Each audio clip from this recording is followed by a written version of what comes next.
Relatório apresentado pelo eminente relator, ministro Alexandre de Moraes, concedo a palavra ao Dr. Paulo Gustavo Gonet Branco, Procurador-Geral da República, para que faça a sua sustentação oral no prazo de até 2 horas.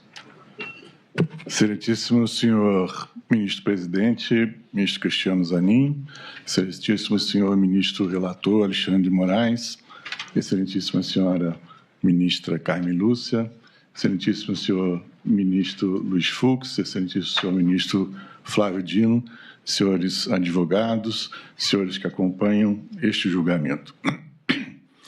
É chegada a hora do julgamento pela mais alta corte do país, em que a democracia no Brasil assume a sua defesa ativa contra a tentativa de golpe apoiado em violência ameaçada e praticada.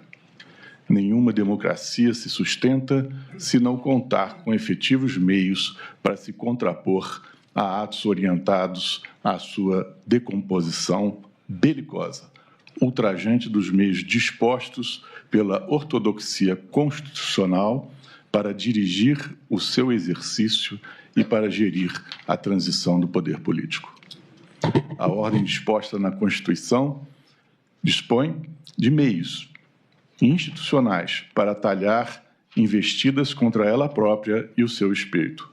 O controle de constitucionalidade é uma dessas formas, suficiente tantas vezes para remediar desvios jurídicos da estrutura da ordem. Nenhuma providência jurisdicional, contudo, é de valia contra a usurpação do poder pela força bruta, que aniquila a organização regular desejada e arquitetada pela cidadania expressa pelo seu poder constituinte. Em casos assim, se a intentona vence pela ameaça do poderio armado ou pela sua efetiva utilização, efetivamente não há o que a ordem derruída possa juridicamente contrapor. A defesa da ordem democrática, contudo, acha espaço no direito democrático para se reafirmar, avantajar e dignificar quando o ataque iniciado contra ela não se consuma. Nesses casos, atua o Código Penal no capítulo dos crimes contra as instituições democráticas, prometendo castigo a atos de, artigo 359, letra L, tentar, com emprego de violência ou grave ameaça, abolir o Estado democrático de direito, impedindo ou restringindo o exercício dos poderes constitucionais. Da mesma forma, é combinada a pena para atos caracterizadores de tentativa de golpe de Estado, consistentes em, artigo 359, letra M, tentar depor, por meio de violência ou grave ameaça, o governo legitimamente constituído.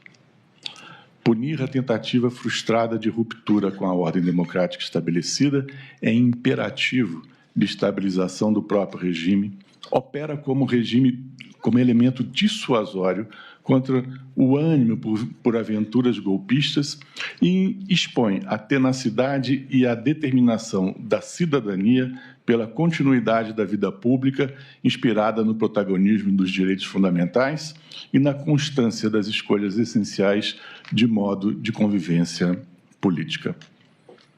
As afrontas assintosas e belicistas contra a ordem constitucional democrática podem assumir formas diversas. A história registra profusão de ensaios dessa espécie. Os golpes podem vir de fora da estrutura existente de poder, como podem ser engendrados pela perversão dela própria. O nosso passado e o de tantas outras nações oferecem ilustrações desta última espécie. O inconformismo com o término regular do período previsto de Mano costuma ser fator deflagrador de crise para a normalidade democrática provocada pelos seus inimigos violentos. Não reprimir criminalmente tentativas dessa ordem, como mostram relatos de fato aqui e no estrangeiro, recrudesce ímpetos de autoritarismo e põe em risco um modelo de vida civilizada. Não se pode admitir que se puerilizem as tramas urdidas e postas em prática por meio de atos coordenados e sucessivos conducentes à perturbação social, à predisposição a medidas de força desautorizada constitucionalmente, à materialização da restrição dos poderes constitucionais e à ruptura com preceitos elementares da democracia, como o respeito à vontade do povo expressa nos momentos eleitorais. Os atos que compõem o panorama espantoso e tenebroso da denúncia são fenômenos de atentado com relevância criminal contra as instituições democráticas.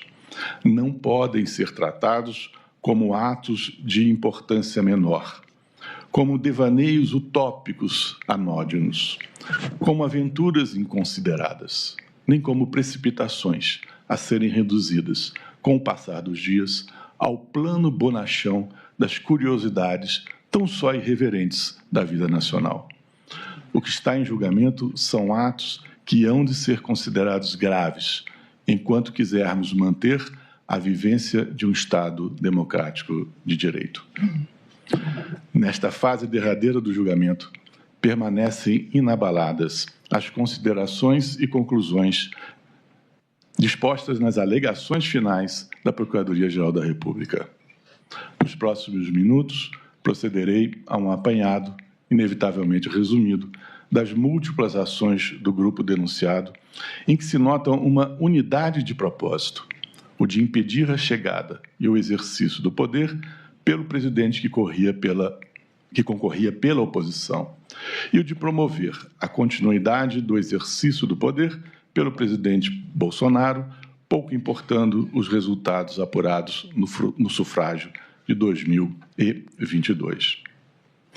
Uma tentativa de golpe de Estado, de quebra dos elementos essenciais do Estado de Direito Democrático, decorrente do desmantelamento da independência de poderes, não se dá à compreensão sem que se articulem fatos e eventos múltiplos, de ocorrência estendida no tempo, que conformam o comportamento punido pela lei.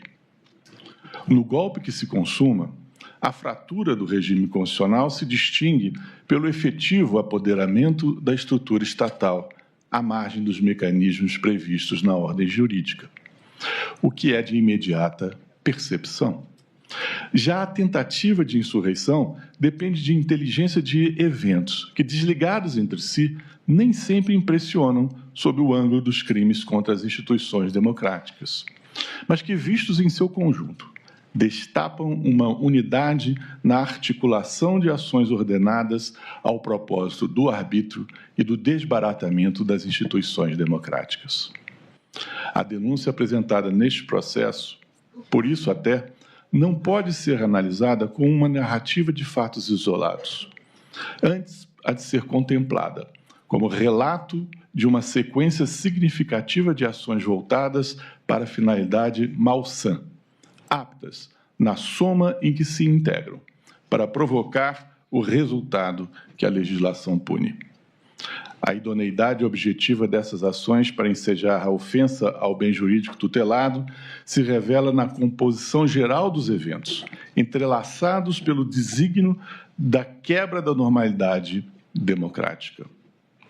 Aqui, a ameaça da violência e a sua realidade se revelam nas etapas em que se desenvolve a sequência de práticas voltadas ao assolamento das instituições democráticas.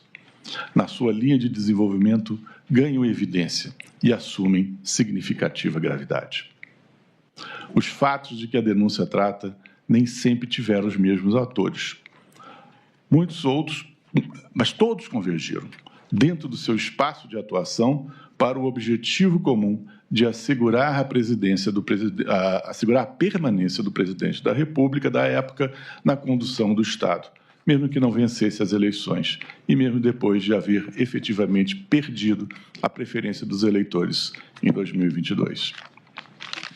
Em conjunto, esses eventos desvendam não uma maquinação desgarrada da realidade prática, tampouco meros atos de cogitação, mas a colocação em marcha de plano de operação antidemocrática ofensiva ao bem jurídico tutelado pelo Código Penal.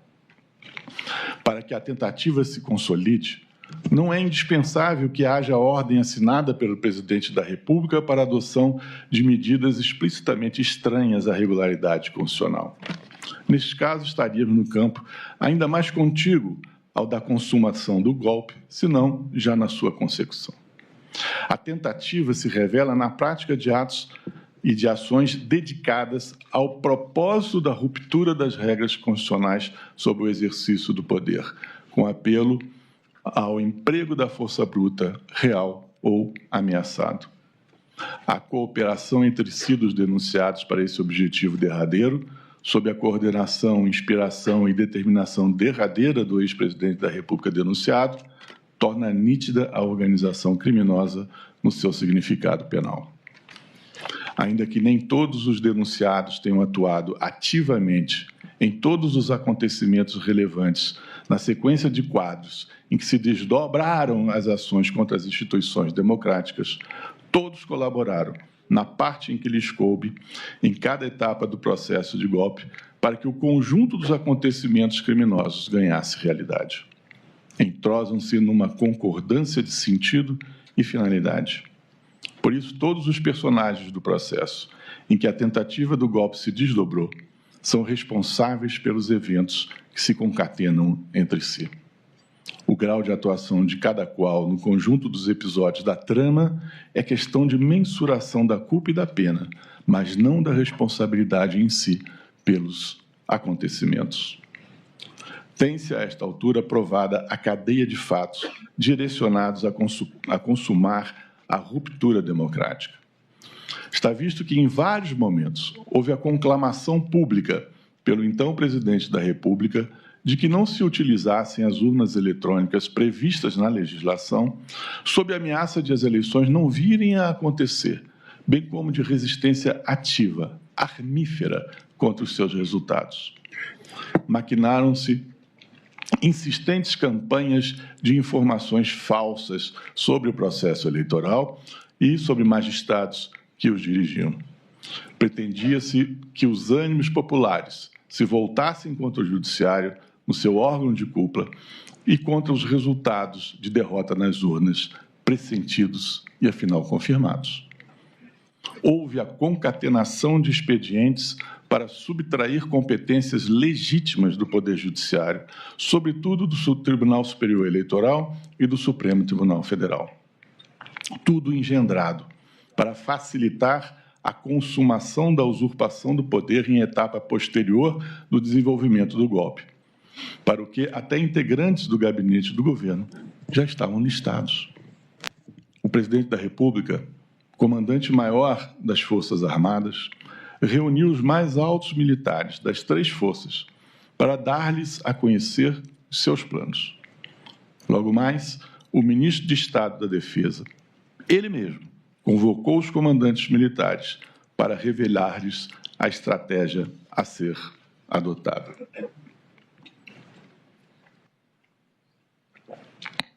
Repare-se bem que a reunião não se deu para que os comandantes tivessem ciência do grave ato, a fim de que a ele resistissem energicamente. Não. Foram convocados para aderirem ao movimento golpista estruturado. Foram, então, expostos a minutas de decretos que estatuíam providências estapafúrdias para a normalidade constitucional a serem tomadas em detrimento das competências do Supremo Tribunal Federal e do Tribunal Superior Eleitoral e do processo sucessório do Executivo. Basicamente, fixava-se que o então presidente da República prosseguiria à frente do governo do país e se impediria a posse e o exercício do cargo pelo candidato que a população escolheu. O comandante da Marinha chegou a assentir ao convite para a intervenção no processo constitucional de sucessão do Executivo.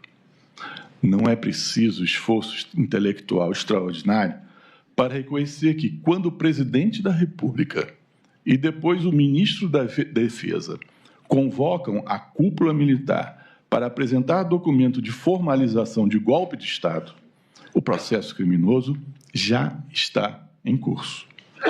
Não se está, nesse caso, num ambiente relativamente inofensivo de conversas entre quem não dispõe de meios para operar um putsch. Quando o presidente da República e o ministro da Defesa se reúnem com os comandantes militares sob a sua direção política e hierárquica para concitá-los a executar fases finais do golpe, o golpe ele mesmo já está em curso de realização. Some-se a isso a campanha ignóbil, determinada pelo militar, candidato à vice-presidência, para destruir o ânimo legalista demonstrado pelos comandantes da Aeronáutica e do Exército ao se afastarem das etapas decisivas do Levante.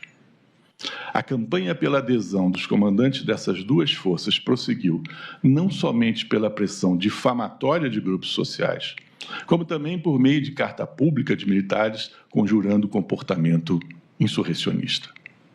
A campanha ganhou corpo com acampamentos, incentivados e, em parte, mantidos pelos réus, à frente de instalações militares em vários pontos do país, e, mais notadamente, em Brasília, diante do quartel-general do Exército.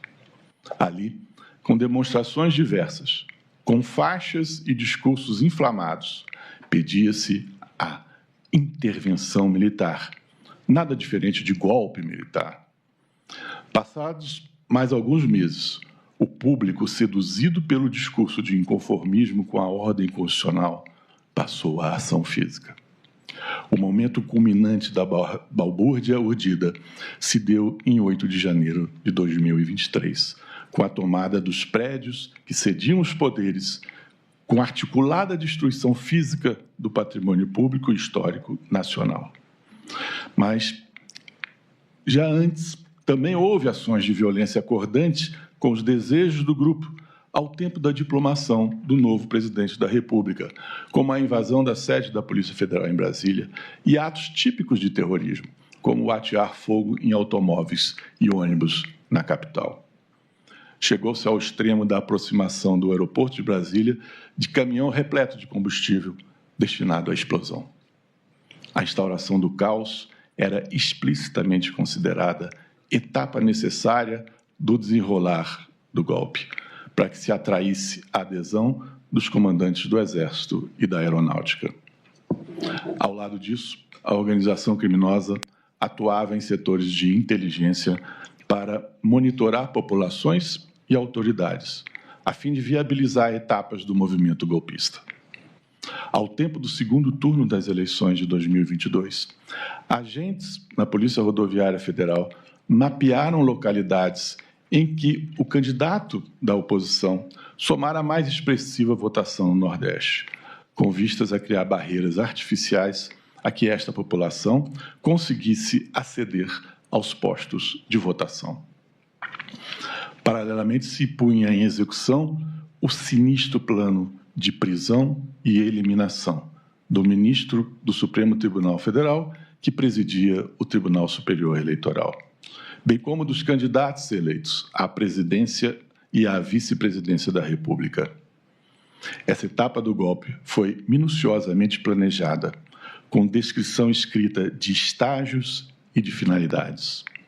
O infausto projeto foi desenvolvido em seguida à reunião expositiva que os seus executores mantiveram com o candidato à vice-presidência, com ele debatendo o financiamento necessário, que afinal foi obtido. O plano Punhal Verde-Amarelo recebeu esse nome dos próprios réus. Teve a sua existência e autoria reconhecida pelo general Mário Fernandes, embora dizendo, com escasso poder persuasivo, que o elaborara como mero exercício de imaginação. Foi implementado nas suas fases de monitoramento físico do presidente do Tribunal Superior Eleitoral, efetuando-se o traslado de pessoal e armas para Brasília, para que fosse consumado, efetuando-se a aproximação física do alvo, suficiente para que seus desígnios se completassem.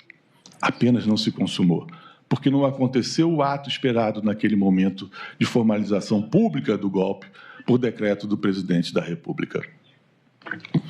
Os acusados por esses atos não negam a realidade dos fatos, Mas, ou buscam edulcorar-lhes os intuitos, ou ainda sem desmentir como realidades, tentam dela se mostrar alheios. Ao fim do processo, resta certo que houve um combinado de atos orientados a consumar um golpe de Estado que desnaturaria o Estado democrático de direito num dos seus elementos basilares, o respeito à escolha livre dos cidadãos do chefe do Executivo. Além disso, tentou-se o amesquinhamento do Poder Judiciário com o impedimento do exercício regular das suas competências. A violência, além daquela de todos conhecidos pela ampla divulgação das vilanias do 8 de janeiro, foi objeto de ameaça constante. As provas da acusação decorrem de testemunhos e de documentos. Vistas no contexto em que se insere, são bastantes para afirmar a convicção segura das práticas repudiadas pela legislação penal. Sob o aspecto da violência que permeou os acontecimentos, nota-se em várias oportunidades, de modo límpido, a sua ameaça, na forma de discursos do ex-presidente e em práticas de atos propiciadores da truculência real. A ameaça ganha contornos de maior consistência na medida em que é apoiada em outros atos de atuação contra a legitimidade dos mecanismos normais do processo democrático. Vistos no seu conjunto, discursos contra a legitimidade dos meios eletrônicos de votação e de apuração eleitoral assumem dimensão própria no contexto golpista. Esses pronunciamentos públicos, invariavelmente repetidos, com o propósito de animar apoiadores de medidas insurrecionistas, num ambiente de declínio de chances de êxito normal da candidatura do então presidente da República, assumem feitio bem distinto do exercício legítimo da liberdade fundamental de expressão. Mostram-se aí o que eram desde a sua origem, artifício de deslegitimação do processo eleitoral para gerar estado de coisas favorável a providências de desrespeito pela força do resultado apurado nas eleições de 2022. Esse desrespeito foi concitado e determinado, até mesmo para agentes do governo, em momentos diferentes. O mesmo fenômeno se flagra nos ataques diuturnos a órgãos de cúpula das instituições democráticas, como o Supremo Tribunal Federal e o Tribunal Superior Eleitoral, em ousadias que desprezavam até mesmo a vida de ministros e dos candidatos vitoriosos no pleito ao Executivo Federal. A utilização da ABIN e das forças da Polícia Rodoviária Federal para estruturar mecanismo de contenção de opositores do governo e de eleitores do adversário do então presidente da República são momentos do golpe postos em andamento, em que a violência está presente.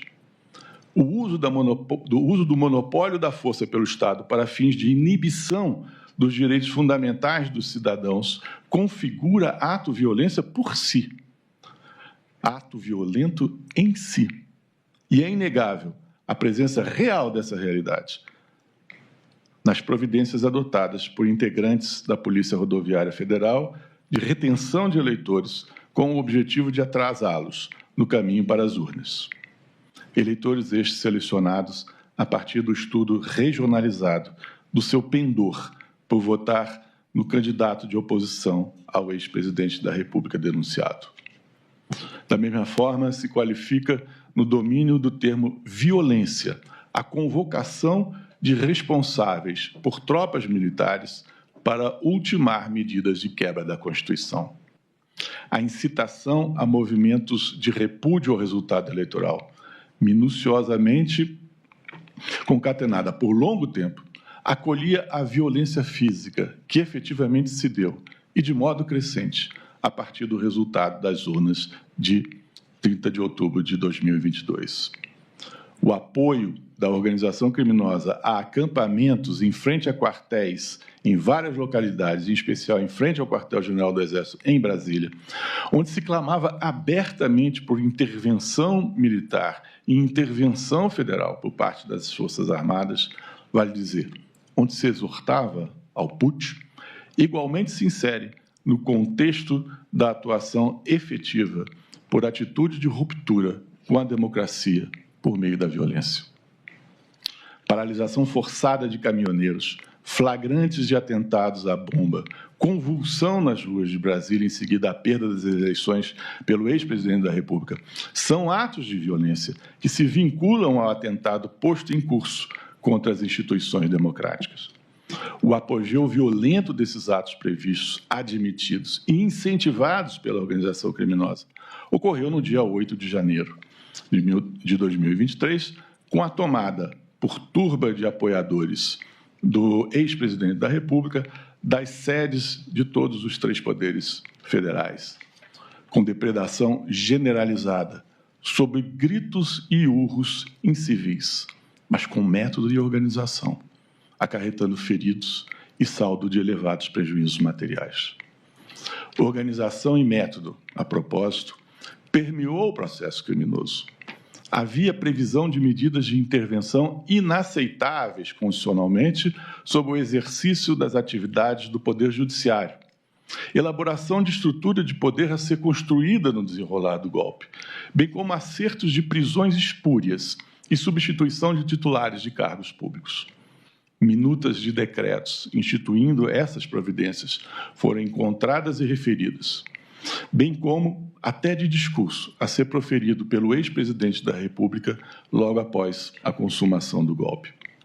O golpe não se consumou, uma vez que, não obstante tentado e insistentemente pelos denunciados, não obteve a adesão dos comandantes do Exército e da Aeronáutica. O empenho para cooptá-los ao empreendimento criminoso e, portanto, para levar o golpe a cabo, assumiu diversas formas, envolvendo ataques virtuais aos militares de alta patente que mantiveram, enfim, as Forças Armadas fiéis à vocação democrática que a Constituição lhes atribui. Houve, nesse sentido, a apresentação do plano de golpe pelo comandante-maior das Forças Armadas, o próprio presidente da República, e pelo ministro de Estado da Defesa. Da mesma forma, o propósito de criar clima de convulsão social foi posto em prática pelos insurrectos no intuito de atrair especialmente o Exército para a atitude antidemocrata. O golpe tentado não se consumou pela fidelidade do Exército, não obstante o desvirtuamento de alguns dos seus integrantes, e da Aeronáutica, a força normativa da Constituição Democrática em vigor.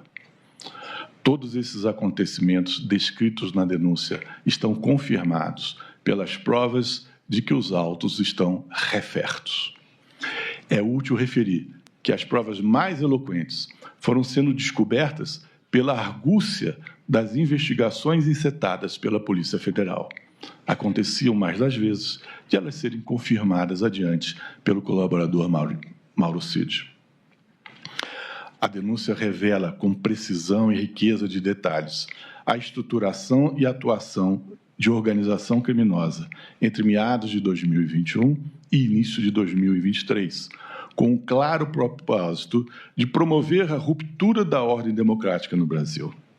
O grupo, liderado pelo presidente Jair Bolsonaro e composto por figuras-chave do governo, das Forças Armadas e de órgãos de inteligência, desenvolveu e implementou plano progressivo e sistemático de ataque às instituições democráticas, com a finalidade de prejudicar a alternância legítima de poder nas eleições de 2022 e minar o livre exercício dos demais poderes constitucionais, especialmente do Poder Judiciário. A denúncia não se baseou em conjecturas ou suposições frágeis. Os próprios integrantes da organização criminosa fizeram questão de documentar quase todas as fases da empreitada. Assim, por exemplo, a denominada Operação 142, é uma alusão equivocada ao artigo da Constituição, foi encontrada em pasta intitulada Memórias Importantes. A instrução processual serviu para reforçar o poder persuasivo de todos os manuscritos, arquivos digitais, planilhas, discursos prontos e trocas de mensagem sobre o plano de ruptura da ordem democrática apreendidos durante a investigação. As testemunhas ouvidas em juízo, especialmente os ex-comandantes do Exército e da Aeronáutica, confirmaram que lhes foram apresentadas, em mais de uma ocasião, minutas que decretavam medidas de exceção, cujos fundamentos não se ajustavam às hipóteses constitucionais e eram, de consequência, impensável no Estado democrático de direito. As providências previam anulação das eleições, prisão de autoridades públicas e intervenção em tribunal superior. Os relatos assentaram que as medidas seriam assinadas tão logo obtido o apoio das Forças Armadas. Os comandantes confirmaram terem sido instantemente pressionados, inclusive por meio de ataques virtuais, a aderir ao intento disruptivo. Desde o início da prática de seus atos executórios, a organização criminosa desejou, programou e promoveu a eclosão da rebeldia popular. A todo momento, pela narrativa e propaganda, o grupo buscou a instabilidade social. A revolta popular serviria como fator de legitimação para que fossem decretadas as medidas de exceção. Para se aliciar o apoio popular, disseminava-se a desconfiança no processo eleitoral e se promovia o incitamento à animosidade contra os poderes constituídos. A tentativa de convencimento de autoridades do Exército e da Aeronáutica para o golpe não obteve o êxito esperado. O grupo conspirador enxergou, então, na geração de um cenário de instabilidade social, uma conjuntura útil para os seus propósitos, apta a motivar providências interventivas, arrastando o Exército para o proscênio das peripécias aspiradas. O 8 de janeiro de 2023, se não terá sido o objetivo principal do grupo, passou a ser desejado e incentivado quando se tornou a derradeira opção disponível. A ideia de manifestações na Praça dos Três Poderes, especialmente diante do Supremo e do Congresso Nacional, já estava no painel de ações animadas pelo grupo. Em troca de mensagens eletrônicas realizada em 11 de novembro de 2022, Rafael Martins de Oliveira indagou a Mário Cid: aí, o pessoal está querendo a orientação correta da manifestação. A pedida é ir para o Congresso Nacional e o Supremo Tribunal Federal? As Forças Armadas vão garantir a permanência lá? Perguntas recebidas. O réu colaborador respondeu: Congresso Nacional e Supremo Tribunal Federal. Vão.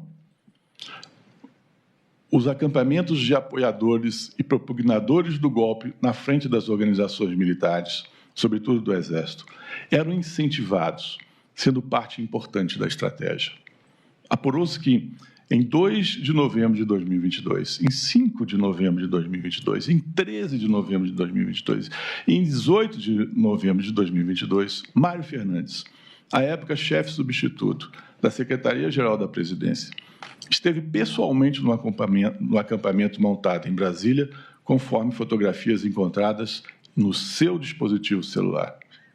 Além do contato com manifestantes, comprovou-se o estreito vínculo entre o secretário e as principais lideranças populares.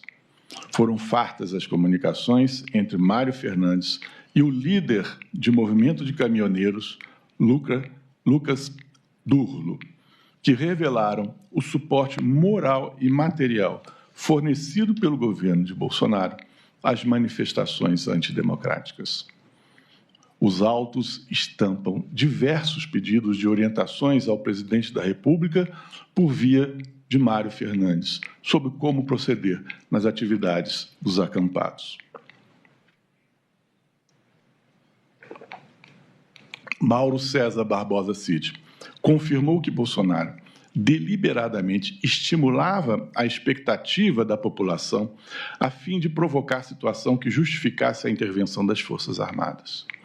Em depoimento no Supremo Tribunal, ele disse: o então presidente sempre dava esperanças de que algo fosse acontecer para convencer as Forças Armadas a concretizarem o golpe. Esse foi um dos motivos pelos quais o então presidente Jair Bolsonaro não desmobilizou as pessoas que ficavam na frente dos quartéis. Mauro Cid também ressaltou a relevante participação de Braga Neto na incitação dos movimentos populares, afirmando que ele mantinha contato entre os manifestantes acampados na frente dos quartéis e o presidente da República. Braga Neto, significativamente, após as eleições, exortou os manifestantes a manter o ânimo. Em 18 de dezembro de 2022, deixou-se gravar, dizendo aos manifestantes que guardassem esperança, aspas, porque ainda não havia terminado e algo iria acontecer, fecham os aspas. E aconteceu. É inegável a surpreendente sofisticação tática de algumas das ações adotadas pelos populares durante os atos de destruição de 8 de janeiro, a denotar a presença de especialistas entre eles.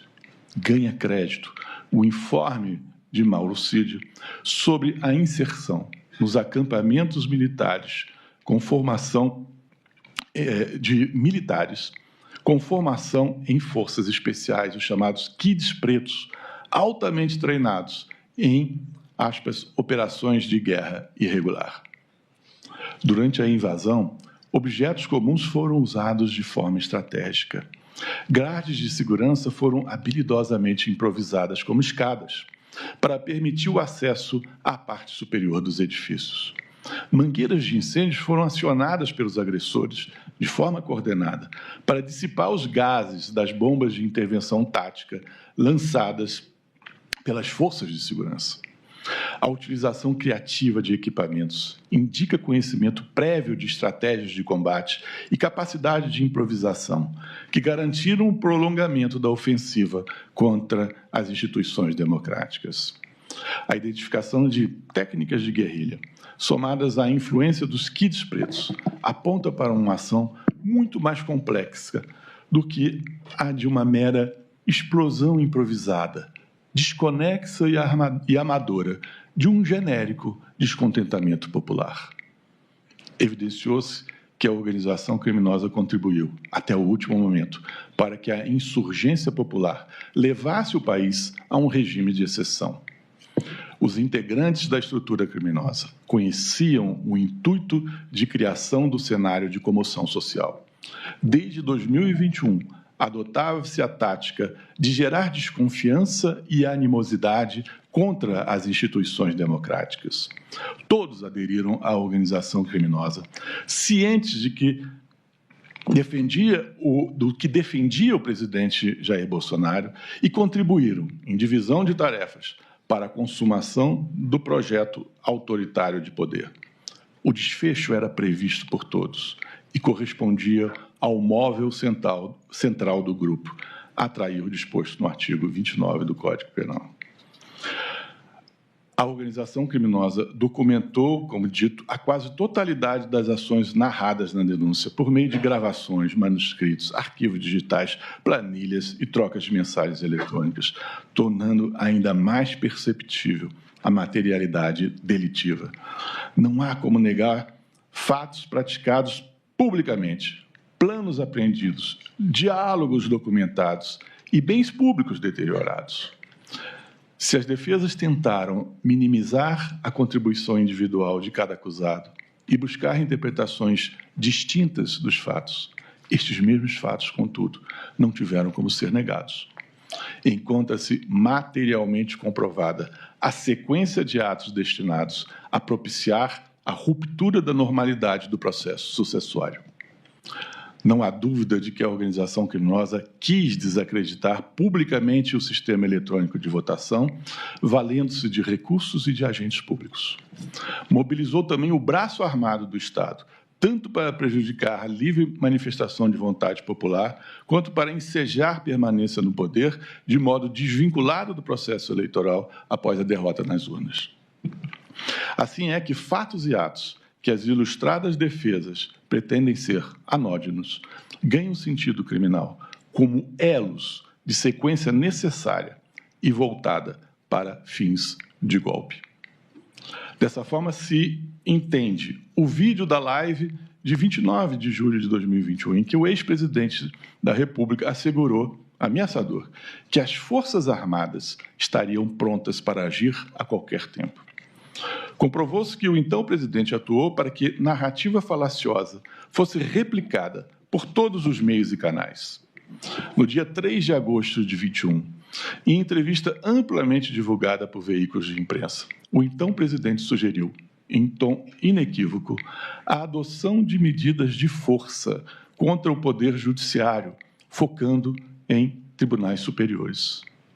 Durante seu pronunciamento, aludindo diretamente ao ministro Roberto Barroso, afirmou ser necessário, aspas, um último recado para que eles entendam o que está acontecendo. Fecham-se as aspas. Impalpável ação de intimidação institucional. Repetiu a estratégia já conhecida de confundir povo e militância ideológica, utilizando a simbiose retórica para legitimar as ameaças às autoridades constituídas. Vejam mais o que ele disse. Se o ministro Barroso continuar sendo insensível, como parece que está sendo insensível, se o povo assim o desejar, porque devo lealdade ao povo brasileiro, uma concentração na Paulista para darmos um último recado para aqueles que ousam açoitar a democracia. Repito, o último recado para que eles entendam o que está acontecendo. Passem a ouvir o povo e eu estarei lá. Encerram-se as aspas. No dia seguinte, em 4 de agosto, o presidente Bolsonaro voltou a utilizar uma transmissão ao vivo, desta vez no programa Os Pingos nos Is, da Jovem Pan, para reiterar alegações infundadas quanto ao sistema eletrônico de votação. Alegou sem prova que o código-fonte das urnas eletrônicas teria sido acessado por um hacker em 2018, com potencial para interferir no resultado eleitoral. Acusou o Tribunal Superior Eleitoral de acobertar tais fatos e dirigiu ataques diretos ao ministro Barroso, a quem chamou de mentiroso. A narrativa de fraude se agravava e os alvos institucionais se tornavam cada vez mais definidos.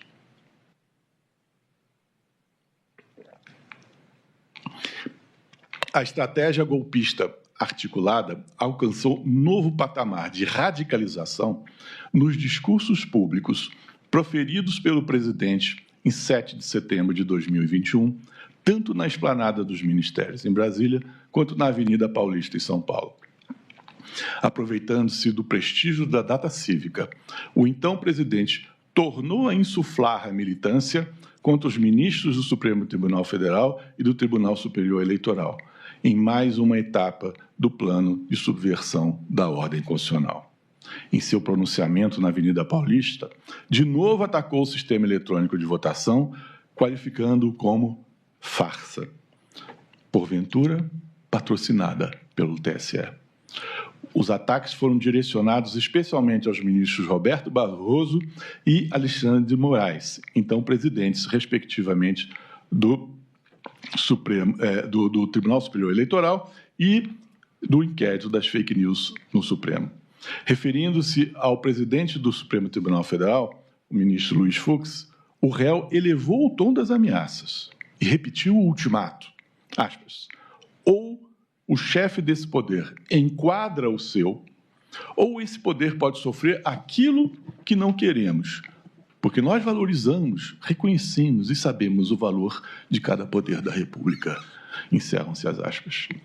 As palavras proferidas no dia da celebração nacional da independência não podem ser confundidas com um arroubo isolado, mas expunham o projeto autoritário.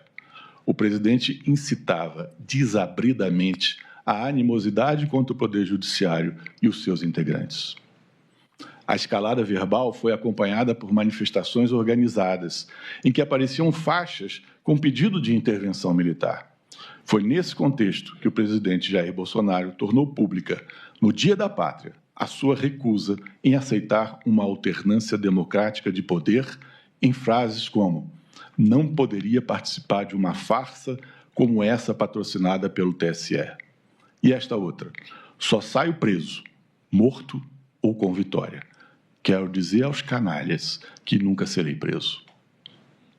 Em todas essas ocasiões, se levantaram críticas ao sistema de votação baseadas em premissas viciadas, em desnaturação de fatos. Enfim, em suspeitas vazias, sempre desfeitas pela Justiça Eleitoral de modo nunca contestado na sua exatidão técnica. A finalidade era inequívoca: fomentar desconfiança generalizada no processo eleitoral, incitar a militância contra os poderes constituídos e dispor a população para rechaçar a derrota nas urnas.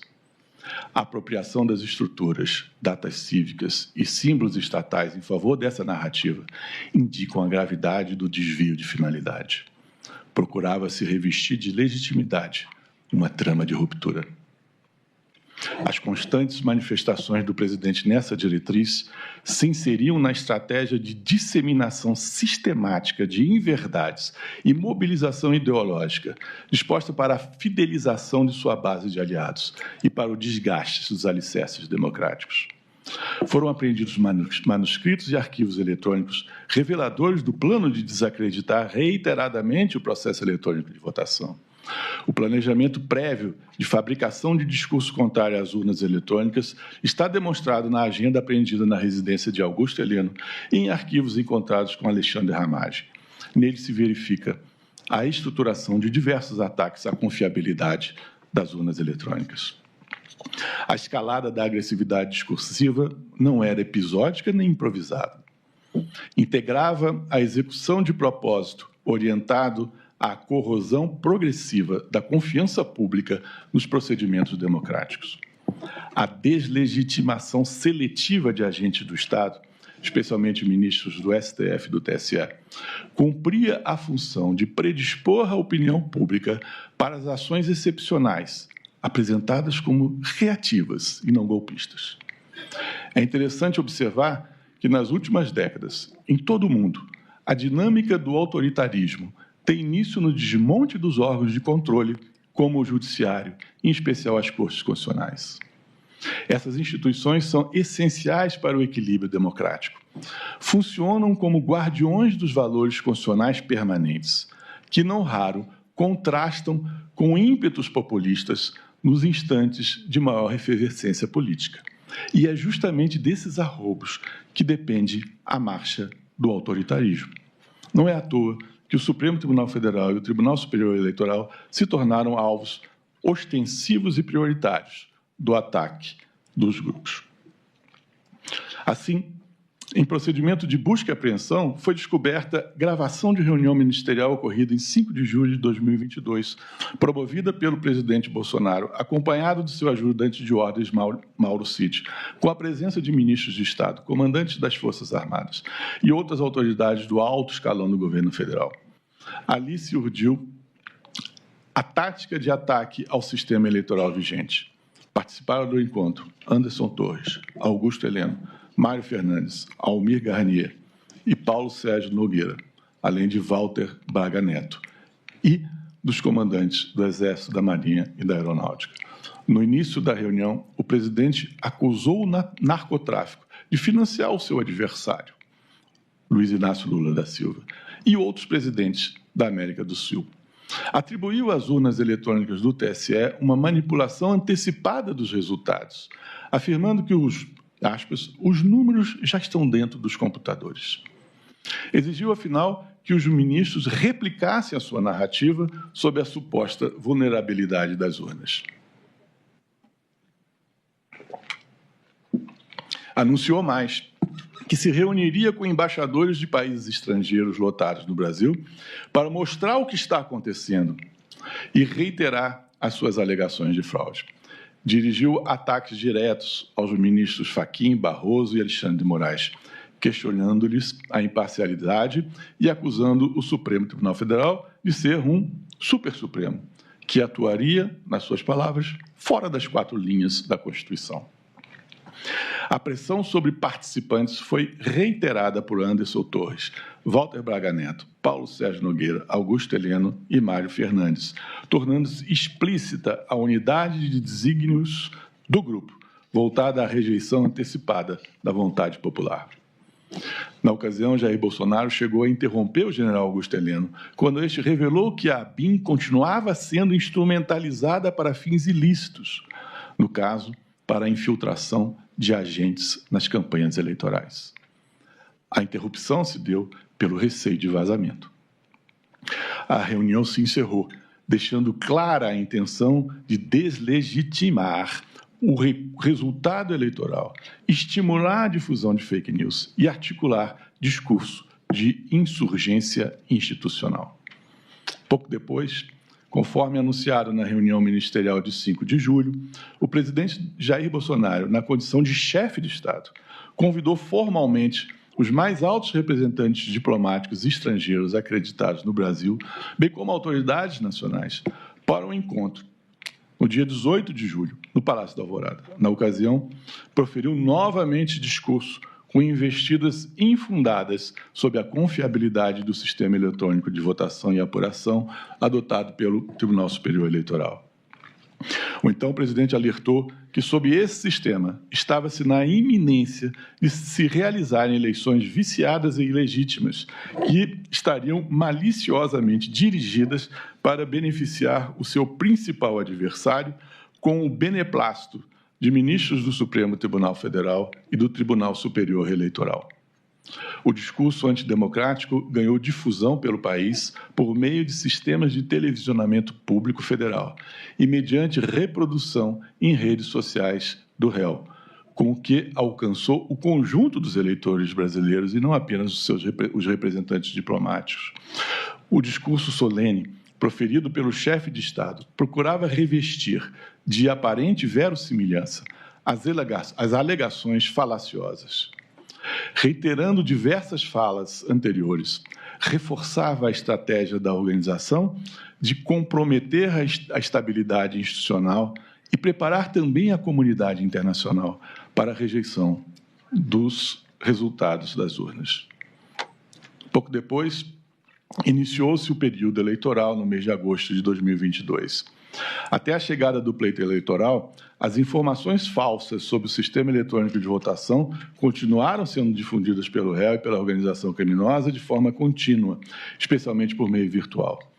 Após o resultado do primeiro turno das eleições gerais de 2022 e tornando-se mais próxima e real a perspectiva de derrota no pleito, o grupo precisou ampliar a sua frente de ação mediante o uso ainda mais ostensivo da máquina pública, a fim de interferir diretamente no processo de eleição e assegurar a permanência do líder da organização no poder.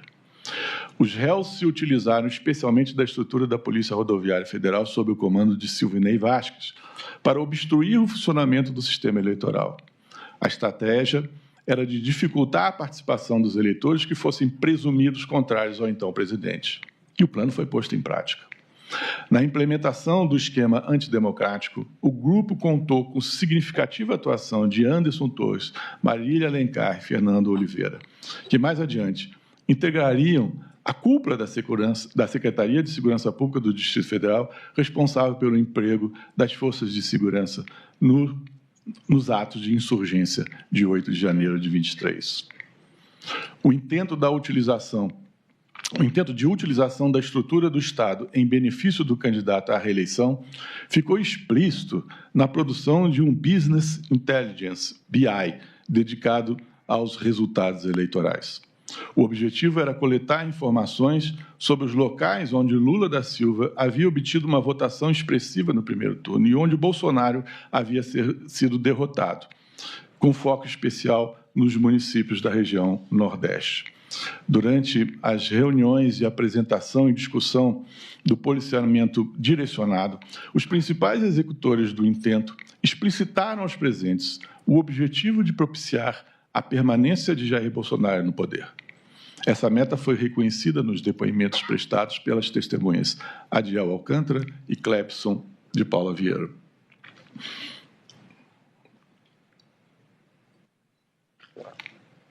Ao comentar a reunião de 19 de outubro de 22, em que estavam presentes Anderson Torres e Silvinei Vasquez, da mesma forma, Marília Alencar descreveu a tônica do evento, comentando avaliando o comportamento de Anderson Torres, então ministro da Justiça, isento, coisa nenhuma, eu traduzo para a linguagem urbana o que foi dito, meteu logo um 22. Paralelamente, mensagens eletrônicas e depoimentos confirmam ter sido postergada a divulgação do relatório produzido por autoridades militares, que abonava a idoneidade do sistema eletrônico de votação e dos procedimentos eleitorais no primeiro turno. O atraso atendia ao intuito de manipular a inteligência popular e manter clima de indignação e revolta criado e fomentado pela organização. Sobre a apropriação das estruturas de Estado, merece realce novamente a atuação atípica da ABIN durante o governo Bolsonaro. O então diretor-geral da agência, Alexandre Ramage, dispunha de sala própria no Palácio do Planalto, local onde despachava regularmente com o presidente da República. O ministro-chefe do Gabinete de Segurança Institucional, o general Augusto Heleno, também manteve todo o tempo o contato próximo com o presidente, conforme ele próprio atestou em juízo, dizendo: não houve um afastamento meu do presidente. Eu recebi o presidente diariamente na chegada dele ao palácio e o acompanhava até o gabinete. Muitas vezes eu assistia às audiências de ministros com ele. Então eu ficava bem informado, porque eu ouvia, mas era pouca gente. Saía, ia para o meu gabinete, mas eu tinha acesso assegurado ao gabinete presidencial. Eu não me afastei do presidente. A ABIN e o GSI operavam como instâncias de inteligência paralela, prontamente acionados pelo presidente da República, com acesso direto e sem intermediação.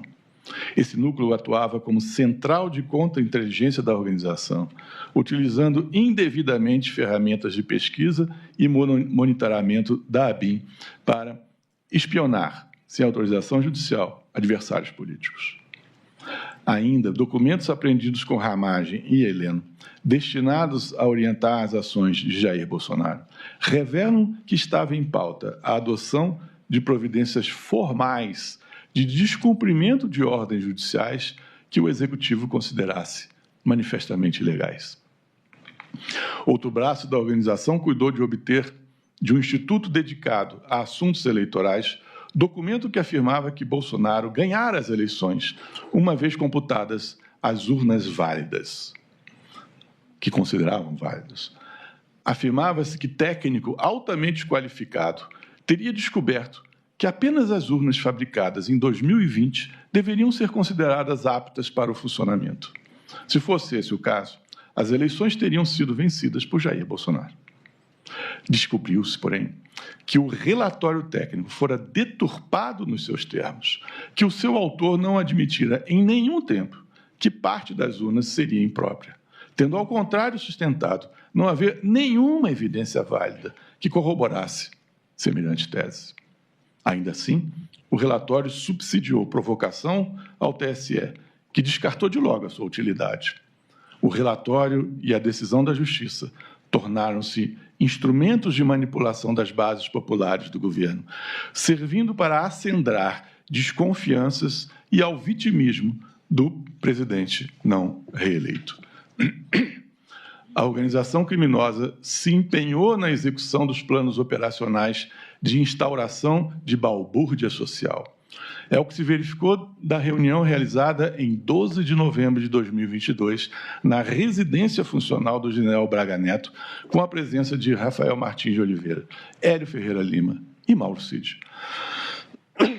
Ali, os denominados kids pretos, é a nomenclatura atribuída a militares com formação em forças especiais, debateram as ações clandestinas enfechadas com o nome de Copa 2022, destinadas a neutralizar o ministro Alexandre de Moraes nos moldes previstos pelo plano de sugestivo nome Punhal Verde e Amarelo. Havia também a previsão de morte por envenenamento do presidente da República eleito e a morte do seu vice. Os autos confirmam a prática de atos de início de execução desses planos, com atividades de seguimento das autoridades e compartilhamento de dados de segurança. previa-se o uso de armamentos pesados e se admitia alta probabilidade de óbitos, além daqueles dos alvos principais. O plano Punhal Verde-Amarelo estava em linha com outros documentos relevantes, também descobertos em poder dos réus. A planilha com o nome Desenho OP Luneta minudenciava as etapas de implementação do golpe de Estado, com análise de fatores estratégicos de planejamento. Estava declinado o objetivo de, aspas, restabelecer a lei e a ordem por meio da retomada da legalidade e da segurança jurídica e da estabilidade institucional, fecham-se aspas, confirmando o intuito da organização criminosa de desconstituir as estruturas vigentes com base em suas próprias noções de lei e ordem. Havia previsão de não admitir governo ligado a ideologias de esquerda. O documento antecipava um decreto a ser assinado por Jair Bolsonaro, a fim de institucionalizar a tomada de poder, e apontava a necessidade de uma, aspas, estrutura de apoio para o estabelecimento de um gabinete central de crise e gabinetes estaduais.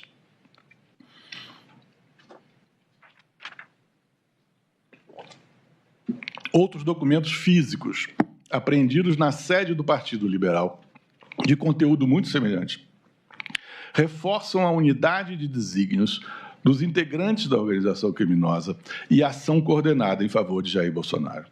Na mesa ocupada pelo coronel Flávio Peregrino, então assessor de Walter Braga Neto, foi encontrada a pasta denominada Memórias Importantes, que continha esboço da denominada Operação 142 e traçava ofensivas contra o Supremo Tribunal Federal, a assinatura de decreto presidencial e o controle da narrativa midiática. O plano também previa ações claramente voltadas à restrição de exercícios das atribuições de instituições democráticas. Falava em anulação das eleições, prorrogação dos mandatos e substituição de todo o TSE. No tópico Linhas de Esforço, o arquivo propunha ações de interrupção do processo de transição, mobilização de juristas e formadores de opinião e enquadramento jurídico do decreto no artigo 142. É aquele mecanismo de rejeição das decisões do Supremo que desagradassem o Poder Executivo. Deixava-se evidente o escopo do grupo de depor o governo legitimamente eleito e permanecer no poder de forma autoritária. Esse objetivo chegou a ser declarado de forma expressa ao final do documento, em que se lia: Lula não sobe a rampa. O objetivo comum de permanência no poder também é extraído de outro documento encontrado na sede do Partido Liberal, na sala do próprio ex-presidente Bolsonaro. O material arrecadado consistia num texto impresso sobre declaração de, aspas, estado de sítio e decretação de operação de garantia da lei e da ordem. Tratava-se do discurso a ser recitado pelo ex-presidente Bolsonaro no momento da efetivação do golpe. O mesmo texto também foi encontrado no aparelho celular de Mauro Cid. O discurso encontrado na sala de Jair Bolsonaro reforça a convicção a respeito do domínio que ele possuía sobre as ações da organização criminosa, especialmente quanto ao desfecho desejado, a sua permanência autoritária no poder mediante o uso da força. É certa também a realidade das convocações do alto comando das Forças Armadas para a apresentação, inclusive pelo presidente da República, de medidas de exceção que impediriam a posse do novo governo eleito. Provam-no depoimentos, registros de entrada no Palácio da Alvorada, minutas apreendidas em poder dos acusados e conversas de WhatsApp sobre as reuniões de apresentação do decreto golpista. As minutas golpistas foram sendo refinadas ao longo do tempo. Assim, se a primeira previa a prisão de 2 ministros do Supremo Tribunal e do presidente do Senado Federal, mais adiante, os conjurados acharam suficiente o encarceramento do presidente do TSE. A primeira dessas minutas foi apresentada em 7 de dezembro de 2022, em reunião convocada pelo próprio presidente Bolsonaro. Comprovou-se a realização de uma série de encontros arranjados para congeminar as medidas de exceção, GLO, Estado de Sítio, Estado de Defesa, etc., todas estranhas e hostis às normas constitucionais. Nos dispositivos eletrônicos de Mauro Cid foram encontrados registros fotográficos de uma das versões do decreto golpista. Em juízo, o general Freire Gomes confirmou que Jair Bolsonaro apresentou a ele minuta golpista semelhante, prevendo institutos excepcionais como os revelados na mídia apreendida pelas investigações. O comandante da Marinha prontamente assentiu ao projeto e se dispôs a fornecer tropas. A resistência que houve foi das duas outras armas. Apurou-se que se contava para operacionalizar o golpe com a participação, como líder militar, do general Estevão Teófilo, então o comandante do Comando das Operações Terrestres, COTER. Essas condutas foram expressão concreta da estratégia da diluição do Estado Democrático de Direito por meio da força bruta das Forças Armadas. O argumento de que não haveria possibilidade lógica de golpe de Estado no curso do próprio mandato de Jair Bolsonaro é inconsistente.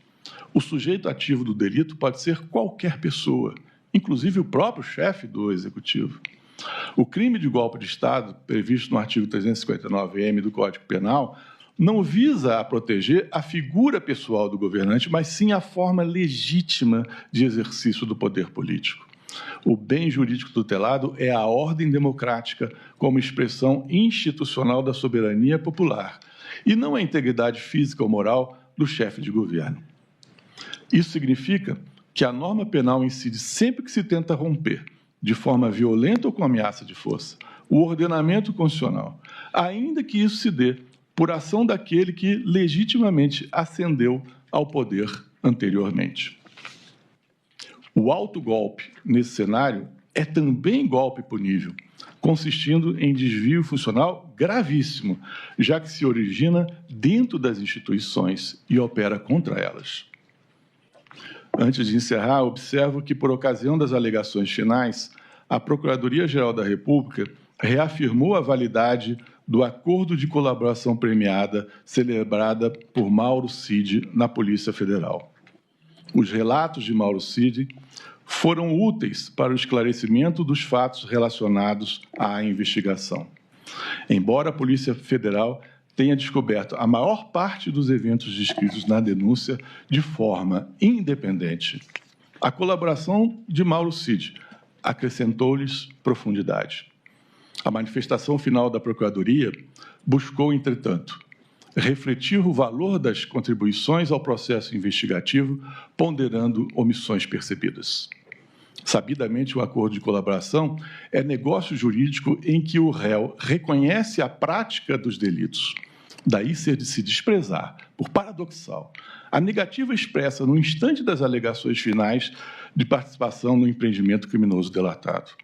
Não custa recordar que não existe entre nós a figura da mera testemunha premiada. Enfim, o conjunto dos fatos relatados na denúncia e suficientemente provados ao longo do feito, que obedeceu pontualmente aos parâmetros do devido processo legal, leva a Procuradoria-Geral da República a esperar juízo de procedência da acusação deduzida. Muito obrigado. Após a sustentação oral do senhor Procurador-Geral da República, eu vou proclamar o resultado parcial do julgamento. Após a leitura do relatório pelo ministro Alexandre de Moraes, relator, e a realização da sustentação oral do Dr. Paulo Gustavo Gonet Branco, Procurador-Geral da República, o julgamento foi suspenso. Fica encerrada essa sessão extraordinária. Retornaremos às 14 horas.